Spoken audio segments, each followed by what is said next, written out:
the way that I look at, let's call it the mainstream medical approach to pain, is to suppress it, Yeah. right? Yeah. I'm in pain.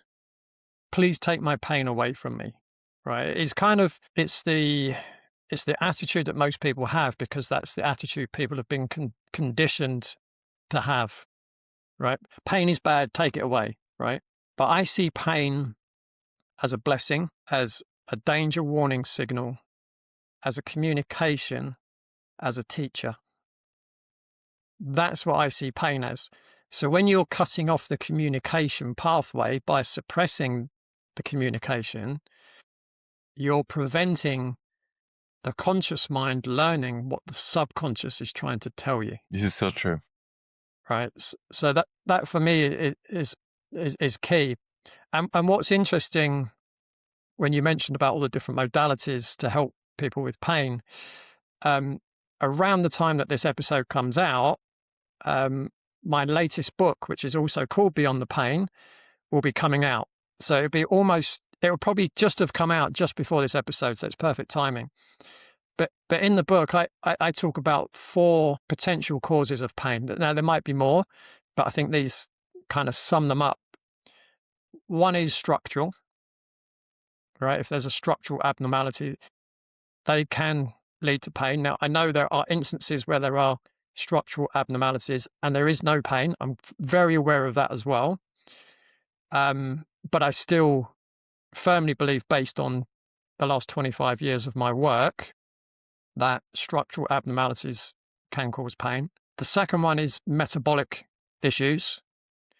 So, we can get into things like, diet, inflammation, toxicity, etc. The third main is nervous system regulation. If you've got a dysregulated nervous system, quite often from structural abnormalities, so metabolic issues, if there's toxins in the body, but it can also be emotional. So they're all inputting danger signals into the nervous system. The nervous system is now heightened. It's on high alert. It's looking for danger. Well, what's the communication pathway of danger? It's pain, right? So if someone's got a dysregulated nervous system, they could feel pain when the person stood next to them is going through the same experience, not experiencing any pain at all, right? Because they've got a more regulated nervous system. And then the fourth one is unresolved emotional trauma, right? And it doesn't have to be a major issue to be trauma. And a lot of it probably comes from the first 7 years of life as well, when our brains are very much subconscious. And again, the brilliant book by Dr. Bruce Lipton, I think I read it about 22 years ago. I can't remember exactly when it was written.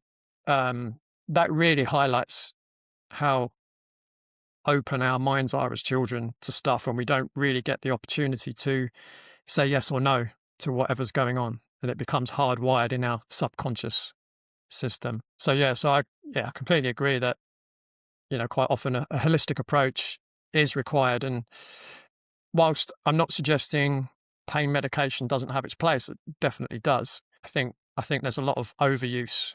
I mean, just have to look at what's gone on in America with the opioid crisis, right? If this sparks something for you, there's a much deeper conversation in the full episode.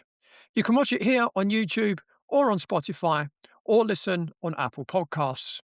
Like, subscribe, and stay connected for more.